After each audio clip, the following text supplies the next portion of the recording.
Hello, my dear friend. Today I am here to share a story that is so close to my heart, a story that changed my life in ways I could never have imagined. It's a story of love, resilience, and how two souls, despite the odds, found their way back to each other. Before I dive into the story, let me introduce myself. My name is Rohan. I'm 28 years old, and I work as a software engineer in Pune, India. People often say I'm the kind of guy who keeps to himself, the quiet observer in the room. But, when it comes to matters of the heart, my story isn't so quiet. It's loud, chaotic, and full of emotions. The person who is at the center of this story is Priya. She's 27, a school teacher, and one of the most compassionate human beings I've ever met. Priya loves working with children. She says they remind her of how pure and simple life can be if we allow it. Her laugh is contagious, and her presence feels like home. I met Priya 6 years ago, back when I was fresh out of college and working my first job in Mumbai. She was visiting the city for a teacher's workshop. A mutual friend invited me to dinner, where I met her for the first time. She wore a simple blue kurta, her hair tied back in a loose braid. Her eyes, big, brown, and full of curiosity, caught my attention right away. At first, we were just two people in a group of friends, but as the evening unfolded, I noticed her more and more. She talked about how she wanted to make learning fun for her students, how she wanted to bring change to her small town by educating children and inspiring them to dream big. Her passion was magnetic. Now that you know a little about Priya, let me tell you how our story unfolded. When we first started talking, it was mostly casual. We exchanged numbers after that dinner and occasionally texted each other. I never thought I'd fall for someone like Priya. She was ambitious, driven, and so full of life, while I was cautious, overthinking every step I took. But as days turned into weeks, and weeks turned into months, our conversations became longer and deeper. We talked about everything: her childhood growing up in a small village near Nagpur, my love for books and movies, her dream of opening a school one day, and my dream of traveling the world. I found myself waiting for her messages, smiling at her jokes, and sharing my thoughts with her in ways I never had with anyone else. One day, after months of texting and occasional phone calls, I decided to visit her hometown.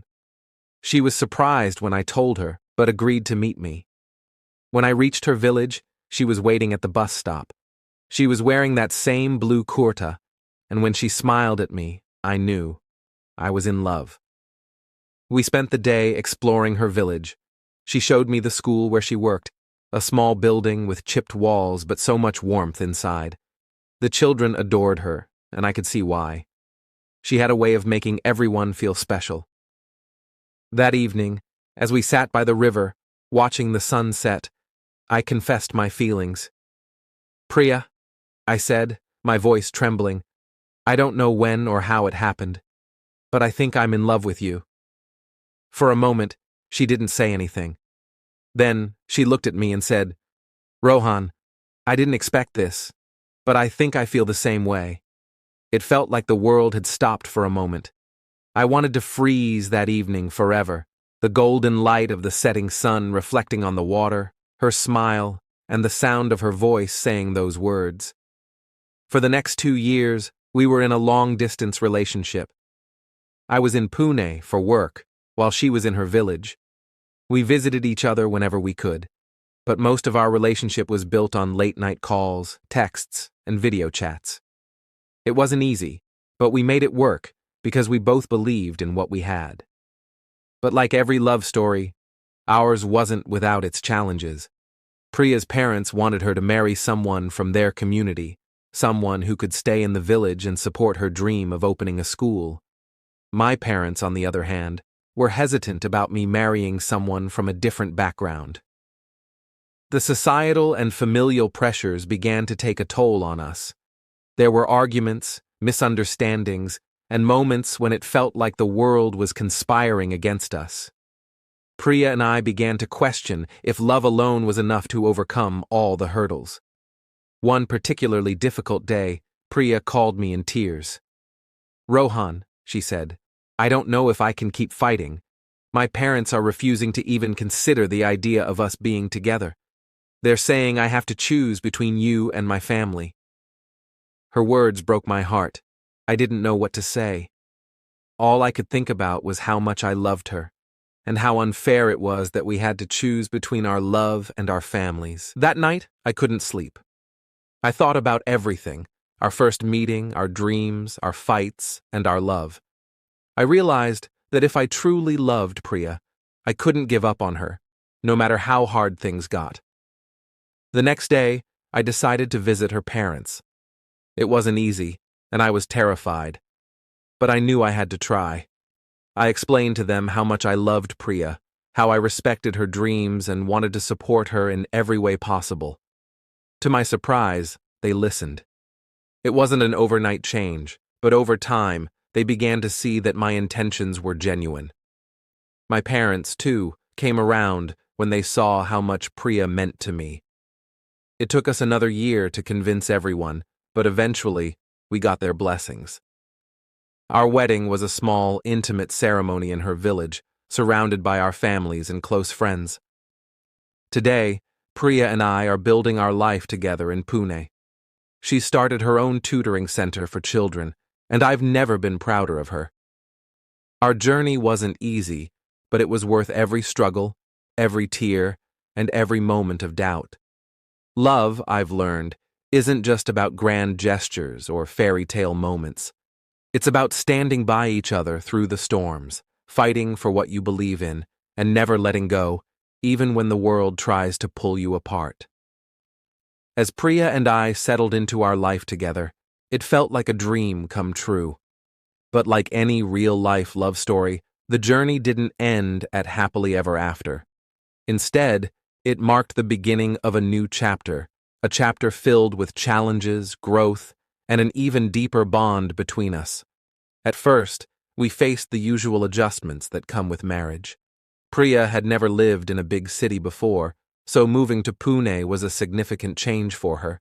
The bustling traffic, the fast-paced life, and even the apartment lifestyle were overwhelming at times. I remember her standing by the window one evening, looking out at the city lights with a mix of awe and apprehension. "Do you miss your village?" I asked gently, wrapping my arms around her. She nodded, a soft smile playing on her lips. "A little. But I'm also excited. This is a new chapter for us, and I want to embrace it fully."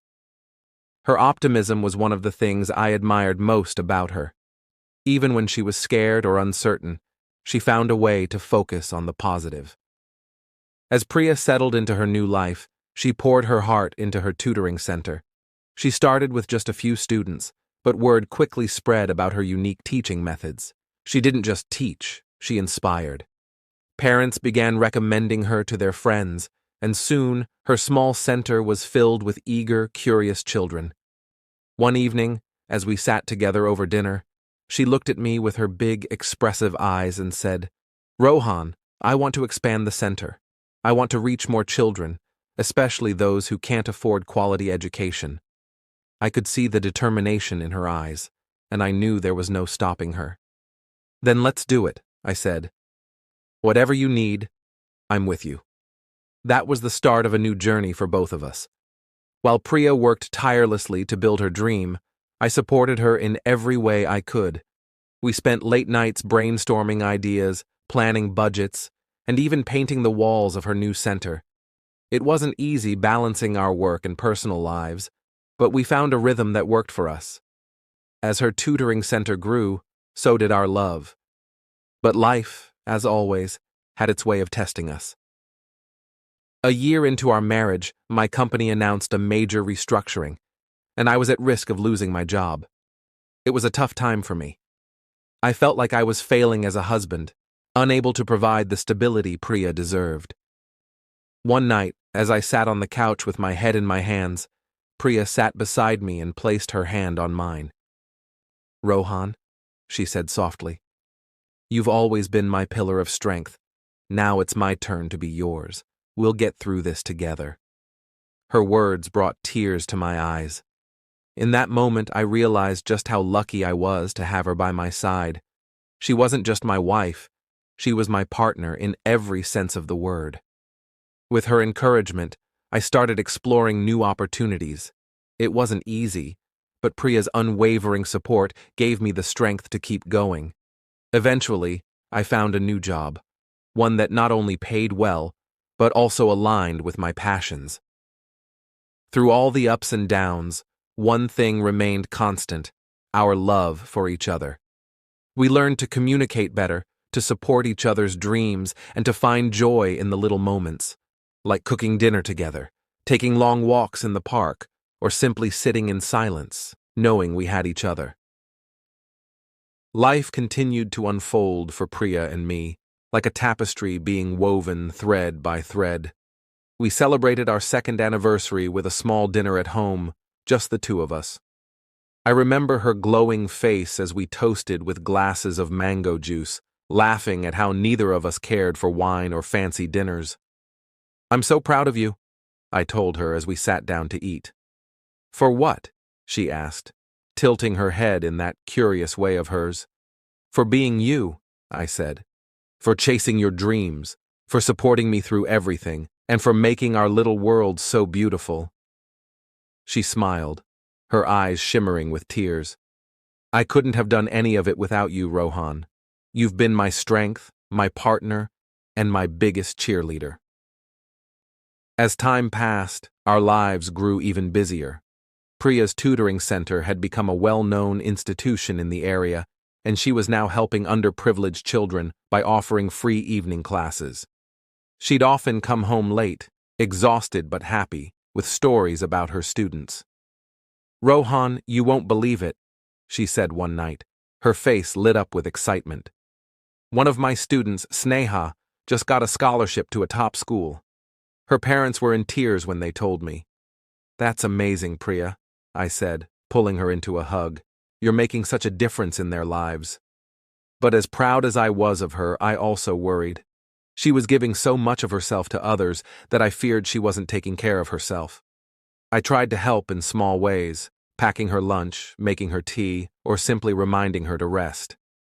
"Rohan, you're spoiling me," she'd say, laughing as I handed her a cup of tea. "Someone has to," I'd reply with a grin. One evening, as we were sitting on the balcony watching the sunset, Priya turned to me and said, "Rohan, have you ever thought about having kids?" The question took me by surprise. We'd talked about it in passing before, but this was the first time she'd brought it up so directly. "Of course I have," I said. "I'd love to have kids someday. What about you?" She nodded, a soft smile playing on her lips. "I think I'm ready. Maybe not right away, but soon. I want to share this love we have with someone else, a little piece of us." Her words filled me with a warmth I couldn't describe. The thought of starting a family with Priya felt like the most natural next step in our journey. A few months later, we found out Priya was pregnant. The news brought an overwhelming mix of emotions: joy, excitement, and a little bit of fear. We spent hours talking about names, planning the nursery, and imagining what life would be like as parents. Priya was glowing throughout her pregnancy, even on the days when she was tired or feeling unwell. She'd often place my hand on her belly, her face lighting up when the baby kicked. "Do you feel that?" she'd ask, her eyes wide with wonder. "I do," I'd say, my heart swelling with love for both of them. When our daughter Anaya was born, it felt like our world had expanded in ways we couldn't have imagined. Holding her for the first time, I was overcome with emotion. She was so tiny, so perfect, and she had Priya's eyes. "She's beautiful," I whispered, tears streaming down my face. Priya smiled, her own eyes glistening. "She's our miracle." Parenthood brought its own set of challenges, but it also deepened our bond in ways I didn't think were possible. We navigated sleepless nights, diaper changes, and first-time parent jitters together, supporting each other every step of the way. Anaya grew up surrounded by love and laughter.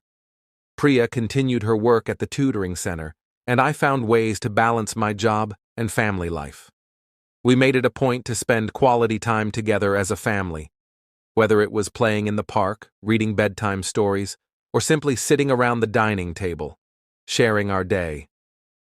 One evening, as we were putting Anaya to bed, she looked up at us with her big, curious eyes and said, "Mama, Papa, do you love each other?" Priya and I exchanged a smile. "More than anything in the world," I said, kissing her forehead. "And we love you just as much," Priya added, tucking her into bed. As the years rolled on, life settled into a rhythm that felt both comforting and alive with meaning.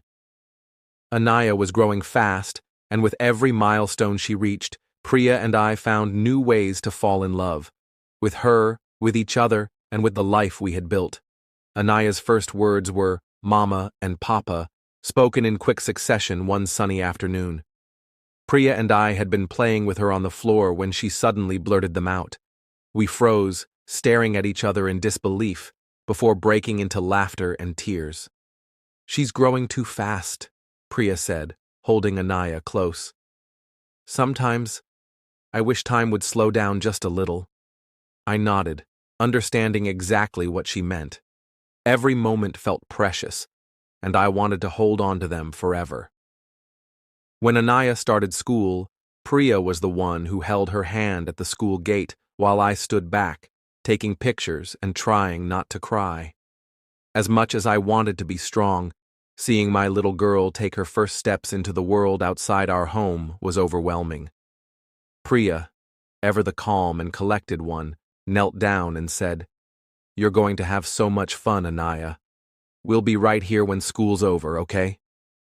Anaya nodded, her confidence bolstered by her mother's gentle words. That evening, as we sat together on the couch, Priya rested her head on my shoulder and said, "Can you believe she's already in school? It feels like just yesterday she was learning to crawl." I wrapped my arm around her, squeezing her gently. "She's growing up, Priya.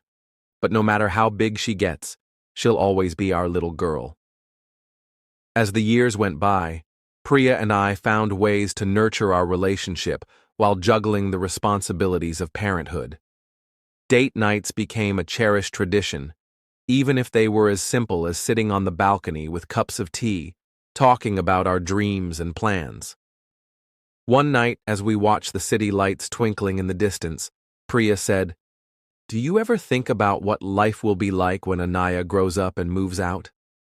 The thought hadn't crossed my mind before, but now that she mentioned it, I felt a pang of sadness. I guess I haven't thought that far ahead. But when that day comes, we'll have each other, just like always. Priya smiled, her hand finding mine. "I know. And that's enough for me." Anaya's teenage years brought their own set of challenges, but they also brought moments of pure joy. Watching her discover her passions, make friends, and grow into a kind, confident young woman was a privilege I didn't take for granted. Priya was her rock, guiding her with patience and wisdom, while I tried to be the fun parent who balanced out the rules with jokes and adventures. Together, we made a good team.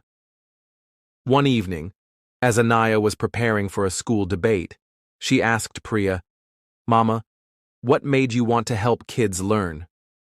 Priya paused, a thoughtful expression on her face. "When I was younger, I didn't have many opportunities, but I had people who believed in me, who helped me dream bigger than I thought I could. I wanted to do the same for others, to be the kind of teacher who inspires kids to believe in themselves." Anaya nodded, her admiration for her mother evident in her eyes. "I want to be like you when I grow up, Mama." Priya's eyes glistened with tears, and she hugged Anaya tightly. "You can be anything you want to be, my love, and I'll be here, cheering you on every step of the way." The years flew by, and before we knew it, Anaya was heading off to college. Saying goodbye to her was one of the hardest things Priya and I had ever done. As we stood in her dorm room, helping her unpack, Anaya turned to us and said, "Thank you for everything, Mama, Papa. I wouldn't be here without you." Priya hugged her tightly, her voice trembling as she said, "We're so proud of you, Anaya. Go chase your dreams, and remember that we're always here for you." On the drive home, the silence between us was heavy with emotion. Priya reached for my hand, and I squeezed it, offering her a small smile. "She's going to be okay," I said, though I was saying it as much for myself as for her. Priya nodded, her eyes glistening. "I know. But the house feels so empty without her." In the years that followed, Priya and I rediscovered each other in new ways. With Anaya away at college, we had more time to spend together, revisiting old hobbies and creating new memories. One weekend, we decided to take a trip to the hill station where we'd first met. Walking along the same path where our journey had begun, we held hands and talked about everything and nothing. "Do you ever think about how far we've come?" Priya asked, her voice soft. "All the time," I said. "Meeting you was the best thing that ever happened to me, Priya. You've given me a life I never dared to dream of." She smiled, her eyes filled with love. "And you've given me a love I never thought I deserved." Now, as I sit here reflecting on our story, I realize that love isn't just about grand gestures or perfect moments. It's about the small, everyday acts of kindness and understanding that weave together to create a life of meaning and joy. Priya and I have built a life that's far from perfect, but filled with love, laughter, and resilience. And as we look toward the future, I know that no matter what challenges come our way, we'll face them together, because that's what love is all about. So, my dear friend, if you ever find yourself doubting the power of love, remember this. It's not about finding someone perfect. It's about finding someone who makes you better, who stands by you in the tough times, and who reminds you every day why life is worth living. And that, my friend, is the story of Priya and me. A love story that continues to grow, one beautiful moment at a time.